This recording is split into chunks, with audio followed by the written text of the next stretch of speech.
How often do we complain about the things we do not have? We whine about things we desire but cannot obtain, or things that we once had but are now lost from us.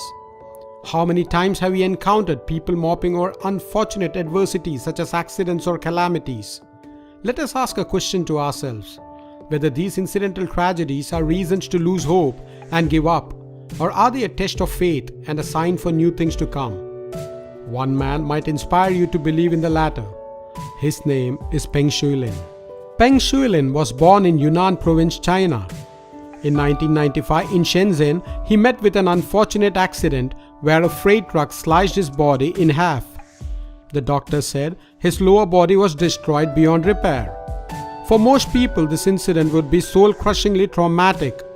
One might argue that the will to live, or rather the will to live happily, might be lost on a person who has suffered such a fate. But not Peng Shuilin, because he endured 2 years of surgeries and various medical treatments in a hospital in Shenzhen to get better. He had almost all of his major organs and systems in his body rerouted. As you can imagine, these medical procedures took a lot of effort and was excruciating. But Peng endured in order to get his life back. This was a man who did not know defeat. During his time in the hospital, Peng kept exercising his arms, building up strength, washing his face and brushing his teeth.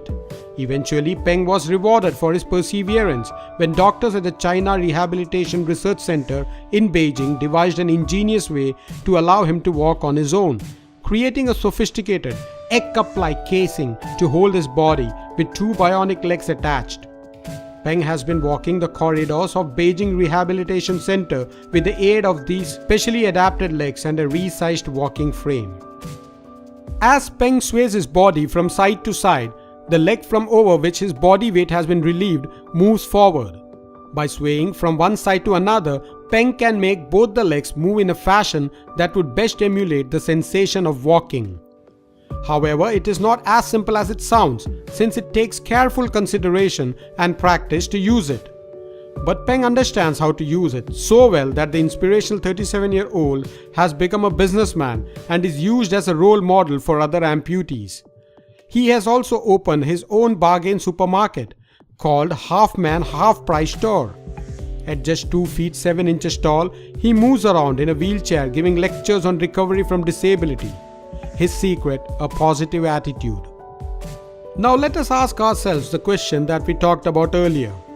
After a tragic incident, should we be embroiled in despair, or should we accept what has happened and move on with life?